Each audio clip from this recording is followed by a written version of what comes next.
There's no doubt that the hospitality and leisure sector in Manchester, much like in the rest of the country, is feeling the pinch. The Manchester Evening News reported that 46 cafes and restaurants in Greater Manchester closed their doors for the final time in 2023.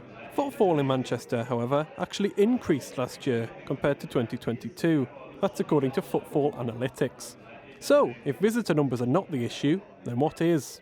Greater Manchester's nighttime economy advisor, Sacha Lord, suggested rising costs were to blame for closures. The problem you've got is the costs, it's the overheads. You've probably seen some people are paying 3 times what they should be paying for energy bills. It's the cost of the produce, it's the staffing costs.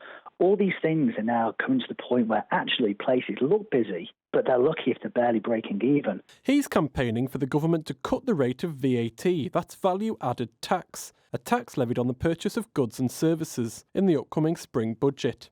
Restaurants and pubs must always charge VAT on everything eaten and drank on their premises. I'm saying reduce VAT. Bring it in line with other countries across Europe where VAT in hospitality is at between 8 and 9%. We're at 20%. And if they brought us down to even 12.5%, that 7.5% buffer would definitely help the sector. In response, the government argues that a freeze on alcohol duty, that's a tax levied on the sale of alcohol, will continue until at least August. The Chancellor of the Exchequer, Jeremy Hunt, said last year that the so-called Brexit pubs guarantee would ensure that duty paid on a pint of beer would always be lower in a pub than in the shops. Today I will do something that was not possible when we were in the EU and significantly increase the generosity of draft relief so that from the 1st of August the duty on draft products in pubs will be up to 11 pence lower than the duty in supermarkets. Mr Lord, however, remains unimpressed by Mr Hunt's guarantee. That is about as useful as a chocolate teapot. Alcohol duty on a pint of beer in the UK is